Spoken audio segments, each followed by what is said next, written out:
وَظَلَّلْنَا و اور ظللنا. اب یہ نا تو سمجھ آ رہی ہے کہ ہم ہیں، لیکن یہ ظلل کا کیا مطلب ہے؟ کہتے ہیں نا، وہ اردو میں بھی استعمال ہے، ذل الہی، ذل ہما. کیا مطلب؟ ذل کس کو کہتے ہیں؟ سائے کو. تو ظللنا یہ اسی سے، ٹھیک ہے. ذل میں دو لام ہوتے ہیں، جو کہ اردو میں ہم ہر ورڈ کو، ہر لفظ کو سائلنٹ کرتے ہیں اردو کے قانون کے مطابق. عربی میں وہ سائلنٹ نہیں ہوتا، اس لیے دو لام ہیں. ظللنا، یہ ذل جب ہم کہتے ہیں ذل الہی تو وہ بھی لام کے اوپر شرط ہوتی ہے. تو ظللنا ہم نے سایہ کیا. ذل کا معنی آپ کو پتہ ہے، نا کا معنی بھی آپ کو پتہ ہے، صرف ترجمہ کرنا ہے. ظللنا ہم نے سایہ کیا. صحیح، چلیں ساتھ ساتھ. ظللنا ہم نے سایہ کیا، علیکم تم پر، الغمام بادل. غمام کس کو کہتے ہیں؟ بادلوں کو. غم بھی اسی سے ہے نا، غم سے یہ غمام ہے. غم کیا ہوتا ہے؟ جب غم آتا ہے تو بندے کا دل ڈوب جاتا ہے، غم سے دل ڈوب جاتا ہے، تو بادلوں کو غمام کہتے ہیں. آپ کیا کچھ بول رہے ہیں؟ بادلوں کے بہت سے الفاظ ہیں، بالکل بادلوں کے لیے مختلف. ہماری اردو یا عام زبانوں میں کسی لفظ کے لیے ایک ہی لفظ ہوتا ہے، کسی چیز کے لیے ایک لفظ ہوتا ہے. عربی میں صرف ایک تلوار کے آپ کو پتہ ہے کتنے نام؟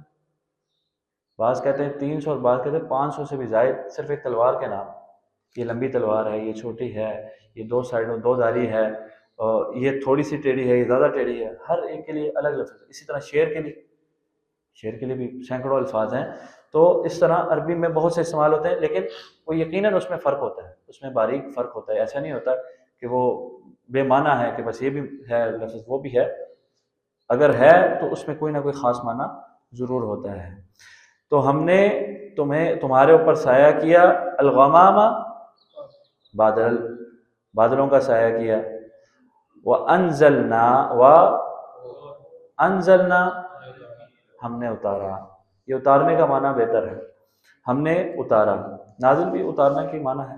علیکم تم پر، المن والسلوى، من و سلوى. کلو کھاؤ. یہ کھاؤ کا معنی ساروں کو پتہ ہے کہ نہیں؟ کس کو نہیں پتہ؟ اکل و شرب استعمال ہوتا ہے نا، معقولات استعمال کرتے ہیں نا، اردو میں استعمال ہے. تو یہ کیا ہے؟ یہ کلو کھاؤ، یہ امر کا صیغہ ہے. کھاؤ تم سب، من طیبات، من سے، طیبات پاکیزہ چیزوں میں سے، ما رزقناکم جو ہم نے رزق دیا، ما جو، رزقنا کس نے؟ ابھی لفظی ترجمہ ہم کریں گے. ہم نے، نا آ گیا جس نے بتا دیا، ہم نے. رزقنا ہم نے رزق دیا. رزق تو اردو کا لفظ ہے، نا کا معنی بھی آپ کو پتہ ہے، کوئی مشکل بات نہیں ہے. کم تمہیں، و اور، ما نہیں. اب احمد صاحب معنی کر رہے ہیں نہیں، قاسم صاحب سوچ رہے ہیں بھی تو ماں کا معنی ہم نے جو کیا ہے، تو کیا مطلب ہے؟ ما رزقنا میں ہم معنی کر رہے ہیں جو ہم نے رزق دیا، اور وما ظلمونا میں ہم معنی کر رہے ہیں نہیں ہم نے ظلم کیا. نہیں، وہ اپنا ایک مستقل معنی رکھتا ہے. یہ عربی میں دونوں استعمال ہیں، یہ سمجھ لیں. یہ ہمیں سیاق و سباق سے پتہ چلے گا. اب کلو من طیبات ما رزقناکم، کھاؤ اس میں سے جو ہم نے تمہیں رزق نہیں دیا. کوئی سینس نہیں بنتی ہے سینس. ہمیں پتہ چل گیا کہ نہیں کا معنی نہیں ہوگا یہاں پہ، اب جو کا معنی ہوگا. اچھا جی، وما ظلمونا اور جو ہم نے ظلم کیا، سینس نہیں بنتی. وما ظلمونا اور نہیں ہم نے ظلم کیا. تو تھوڑی سی آپ نے اپنی کامن سینس بھی استعمال کرنی ہے کہ یہاں پر اب ہم جو کا معنی کریں گے یا نہیں کا معنی کریں گے. اور یہ اس کا جو استعمال ہے نا ماں کا، خصوصاً نہیں کے معنی میں، یہ ماضی کے صیغے کے ساتھ استعمال ہوتا ہے، ماضی کے صیغے کے ساتھ. اور ماضی کے شروع میں نہ یا آتی ہے، نہ تا آتی ہے، نہ نون آتی ہے، نہ الف آتی ہے. ٹھیک ہے، یا نون الف تا جس کے شروع میں آئے وہ مضارع کا صیغہ ہوتا ہے، یعنی پریزنٹ فیوچر، حال اور مستقبل کا معنی جو دیتا ہے۔ وما ظلمونا، کس نے؟ ہم نے۔ وما ظلمونا، اور نہیں ظلم کیا ہم نے۔ یہ ظلم کا معنی بھی اردو میں استعمال ہوتا ہے، ظلم، ظالم، مظلوم۔ ولیکن، و اور، لیکن کانو تھے وہ، انفسہم اپنی جانوں پر، بالکل ٹھیک ترجمہ کیا شفیق صاحب نے۔ عامر صاحب ہمارے ساتھی ہیں۔ انفسہم اپنی جانوں پر، یظلمون پورا ترجمہ کریں گے ہم، ٹھیک ہے، سیاق و سباق کے اعتبار سے وہ ظلم کرتے، ٹھیک ہے۔ ابھی ہم نے یا بھی آ گئی شروع میں، آخر میں واو نون بھی آ گئی، تو لفظی ترجمہ ہم کریں گے، کیا ترجمہ کریں گے؟ یظلمون۔ یا کب آتی ہے؟ جب حاضر کا صیغہ ہو یا غائب کا صیغہ ہو؟ غائب کے لیے استعمال ہوتی ہے۔ تو یا میں، غائب میں وہ کا معنی آتا ہے، تا میں تم کا معنی آتا ہے۔ تو یظلمون جب ہم کہیں گے تو وہ ظلم کرتے، اب وہ ایک ہیں، دو ہیں، یا زیادہ ہیں؟ زیادہ ہیں۔ وہ سب ظلم کرتے تھے، یا ویسے یہ مضارع کا صیغہ ہے، اس میں پریزنٹ اینڈ فیوچر کا معنی آئے گا، حال اور مستقبل کا معنی آئے گا۔ جب ہم اس کا لفظی ترجمہ کریں گے تو کیا کہیں گے؟ وہ ظلم کرتے ہیں، وہ سب ظلم کرتے ہیں، یا وہ سب ظلم کریں گے، یہ معنی آئے گا اس کے اندر۔ لیکن سیاق و سباق سے ہم اس کا معنی اپنی اردو، چونکہ ہماری بخیل زبان ہے، من وان ترجمہ نہیں ہو سکتا، اس لیے ہم تھوڑی سی کنجوسی کر کے اپنی اردو کے مطابق مطلب نکالتے ہیں کہ ولیکن کانو، اور لیکن تھے وہ، انفسہم اپنی جانوں پر، یظلمون ظلم کرتے، یا وہ ظلم کرتے۔ و اذ جب، قلنا کہا، کس نے؟ ہم نے کہا، ادخلو داخل ہو جائے۔ دیکھیں جی آ گیا نا ترجمہ، کتنا آسان ہے۔ ہاذہ یہ، ہاذا اور ہاذی، ہاذا تو ہم ویسے ہی شگل لگاتے رہتے ہیں، ہاذا فلان، ہاذا فلان ہے، یہ ہاذا اور ہاذی، ہاذا آتا ہے مذکر کے لیے، اور ہاذہ آتا ہے مؤنث کے لیے، یعنی جس کے آخر میں گولتا ہو۔ اب دیکھیں نا اگلا لفظ، القریۃ، القریۃ، گولتا آ گئی نا، گولتا آ گئی، اس وجہ سے یہ ہاذہ ہی آیا۔ اگر یہ گولتا نہ ہوتی، یعنی مؤنث کا صیغہ نہ ہوتا، تو پھر ہاذا آتا، ٹھیک۔ ہاذہ، اس یا یہ، ویسے تو لفظی ترجمہ یہ، لیکن اب اپنی اردو کے لیے ہم کیا معنی کریں گے؟ اس، القریۃ بستی میں، ادخلوا هذه القریۃ داخل ہو جاؤ سب اس بستی میں، فکلوا، پھر یا تو کلو کھاؤ، منہا اس میں سے، یہ ہا کیوں آئی ہے؟ یہ ہو من ہو کیوں نہیں آیا؟ یہ من ہا آیا ہے،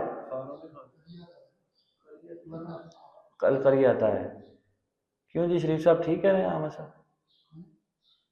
ہیں جی عامر بھائی، یہ من ہا کیوں آیا ہے عامر صاحب؟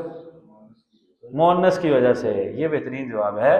یہ من ہا اس لیے آئے، یہ ہا ضمیر مؤنث کی ہے، اور القریہ صیغہ مؤنث کا ہے۔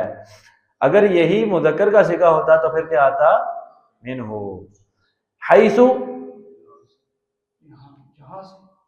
جہاں سے، شئتم تم چاہو۔ حیث کا معنی سمجھ آ رہی ہے کہ نہیں؟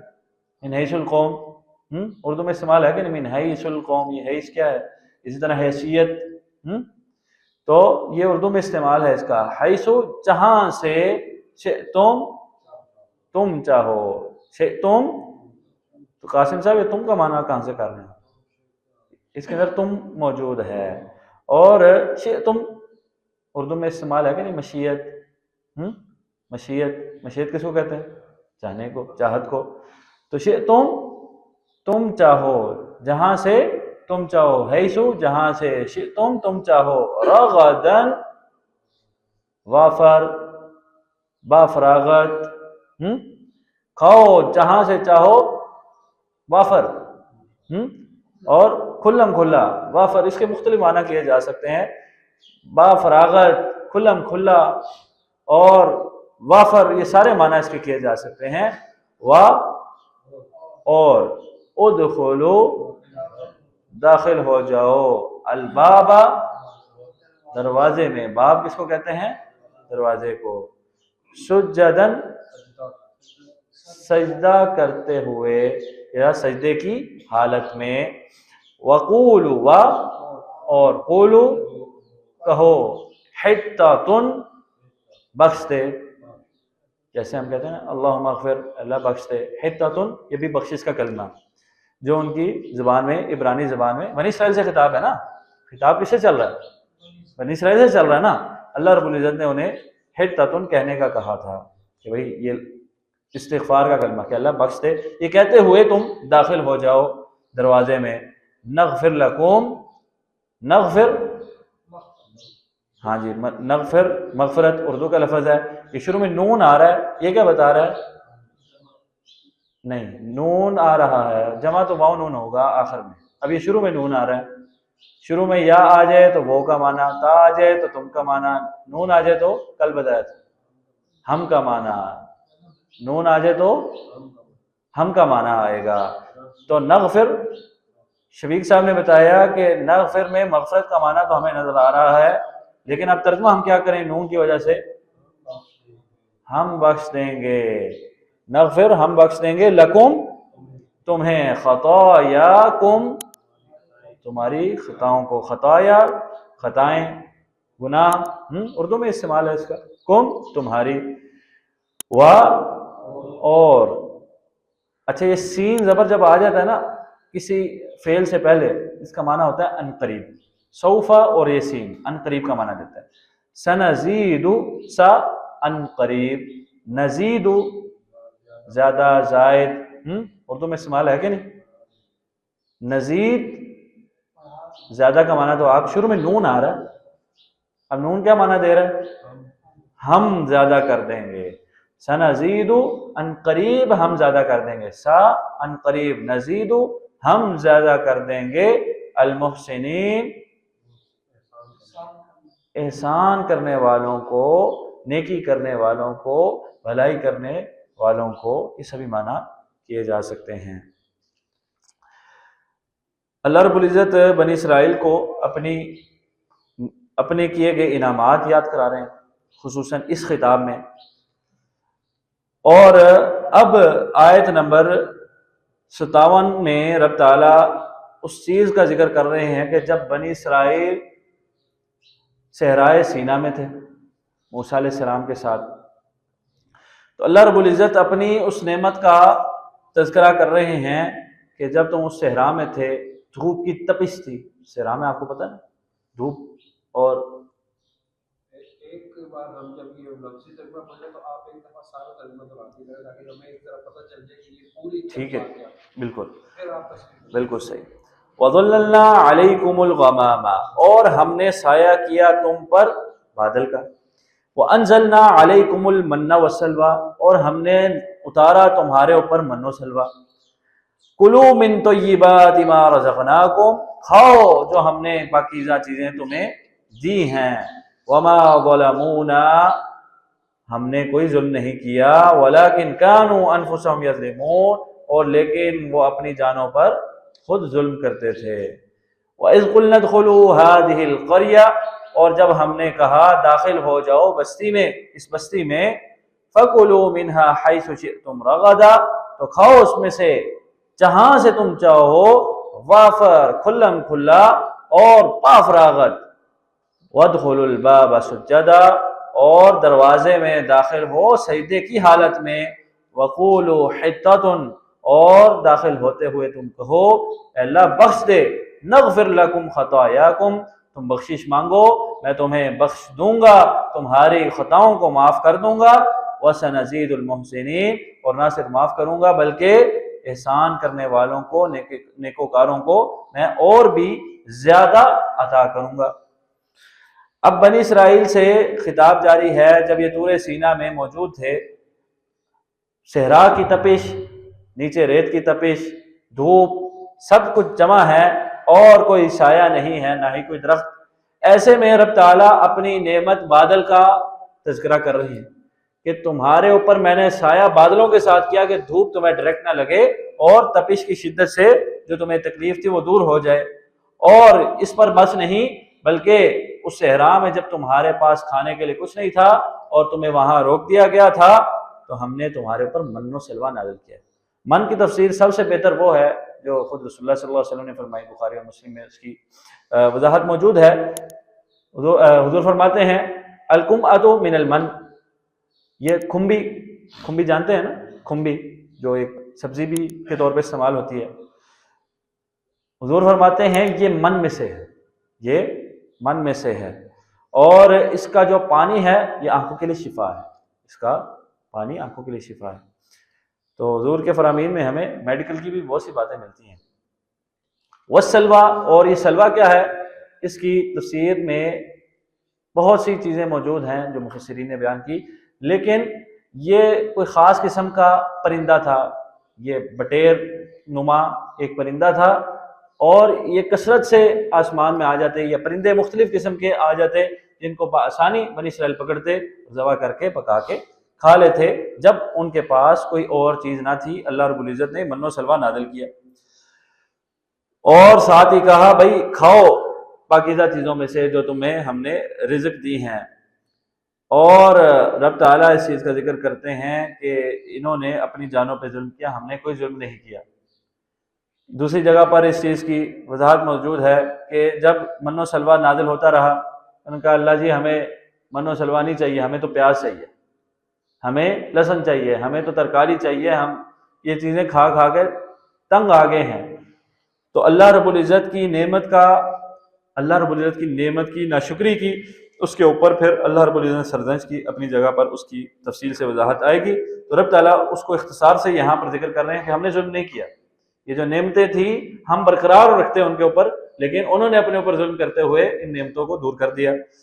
اور اس کے بعد پھر رب تعالیٰ نے حکم دیا بھائی اس بستی میں داخل ہو جاؤ۔ اب یہ بستی کون سی تھی، اس بستی کے بارے میں مختلف اقوال آئے ہیں، لیکن سب سے صحیح ترین بات وہ ہے جسے ابن کثیر رحمہ اللہ نے ذکر کیا ہے خلاصے کے طور پر، کہ یہ بستی یہ بیت المقدس کی سرزمین تھی۔ اب وہ کہتے ہیں کہ یعنی بعض کو اعتراض یہ ہوا کہ موسیٰ علیہ السلام کے دور میں تو بیت المقدس فتح نہیں ہوا تھا، تو کس طرح سے اس بستی کے اندر داخل ہونے کا بنی اسرائیل کو حکم دیا جا رہا ہے؟ لیکن یہاں پر اس چیز کا ذکر تو نہیں ہے کہ موسیٰ علیہ السلام کے دور میں اللہ نے یہ حکم دیا۔ یہ بات معلوم ہے کہ یوشع بن نون جو کہ شاگرد تھے موسیٰ علیہ السلام کے نبی بنے بعد میں، ان کے دور میں بیت المقدس فتح ہوا بنی اسرائیل کے لیے پہلی دفعہ۔ اس وقت رب تعالیٰ نے یہ حکم دیا تھا کہ بھائی بستی کے اندر داخل ہو جاؤ، جو اب دل چاہے کھاؤ پیو، پہلے صحرا میں تم پریشان تھے، اب تمہارے لیے جو تم چاہو وافر مقدار میں سب موجود ہے، اور تمہارے لیے ہر چیز کھول دی گئی ہے، خزانے کھول دیے گئے ہیں، اب کھاؤ پیو۔ لیکن اب اس بستی کے اندر اس کے دروازے سے ابھی بھی آپ جائیں سائڈ ایریاز میں تو باب ہوتے ہیں، باقاعدہ دروازے ہوتے ہیں۔ تو شہروں میں دروازے ہوا کرتے تھے، بستیاں جہاں شروع ہوتی تھی، آبادیاں شروع ہوتی تھی، اس سے پہلے دیواریں لگائی جاتی تھی، دروازے لگائے جاتے تھے۔ تو رب تعالیٰ نے حکم دیا کہ بھائی اس دروازے سے جب داخل ہوگے تو پھر سجدے کی حالت میں داخل ہونا اور حتاتن کہنا، اللہ بخش دے۔ انہوں نے کیا کیا؟ فبدل الذین ظلموا، آگے اس کا ذکر آ رہا ہے اگلی آیت میں، اس کو تفصیل سے کل دیکھیں گے، آج وقت زیادہ ہو جائے گا۔ تو انہوں نے وہ بات بدل دی اور اس کی جگہ سجدہ کرنے کے بجائے جس طرح رینگتے ہوئے بیٹھ کے انسان چلتا ہے، سجدے کی بجائے وہ اس طرح سے اندر داخل ہوئے۔ اور یعنی آپ اندازہ کریں کہ کتنی ان کے اندر جرت اور جسارت اور اللہ رب العزت کے نافرمانی کا جذبہ شروع دین سے ہی موجود ہے، یہ آج کی بات نہیں۔ جانتے بوجھتے سب کچھ اللہ کے انعامات اکرامات اپنے سامنے دیکھتے ہوئے اس کے باوجود ان کے اندر ڈٹائی ہے، اور آج بھی یہی حالت ہے۔ آپ دیکھ لیجئے اہل فلسطین کے ساتھ، اہل غزہ کے ساتھ کیا سلوک کر رہے ہیں، دنیا بھر میں کیا سلوک کر رہے ہیں۔ ابھی امریکہ اور ایران کا اتنا مسئلہ نہیں ہے جتنے ان کے اپنے ذاتی مفادات ہیں، جس کو لے کر کے پوری دنیا میں فساد برپا کرنے کے لیے ان کو کوئی مذائقہ نہیں ہے، ان کو کوئی پریشانی نہیں ہے کہ اس سے کہ کیوں؟ کیونکہ شروع دن سے ہی فسادی ہیں، شروع دن سے یہ فساد برپا کرنے والے ہیں۔ تو اللہ رب العزت نے انہیں حکم دیا کہ بھئی بخشش کا کلمہ کہو، ہم تمہارے گناہ معاف کریں گے اور احسان کرنے والوں کو زیادہ کریں گے۔ احسان کیا ہوتا ہے؟ حضور نے اس کی تفسیر خود بیان کی ہے، الاحسان ان تعبد اللہ کانک تراہ، عبادت اس طرح سے کرو کہ تم اللہ کو دیکھ رہے ہو، اتنا خشوع و خضوع۔ فَإِن لَمْ تَكُن تَرَاهُ فَإِنَّهُ يَرَاكَ، اگر تم نہیں دیکھ سکتے تو اللہ تمہیں دیکھ رہا ہے۔ یہ احساس جس دل میں پیدا ہو جائے وہ محسن ہے، وہ محسن ہے۔ اللہ رب سے دعا ہے اللہ رب العزت ہمیں محسنین میں شامل فرمائے۔ اللہ رب سے دعا ہے اللہ رب العزت ہمیں گناہوں پہ مصر کبھی بھی نہ ہونے دے، گناہ ہو جائے تو فوری ہمیں عاجزی عطا کرے اور ہمیں ندامت عطا کرے اور توبہ استغفار کی توفیق عطا فرمائے۔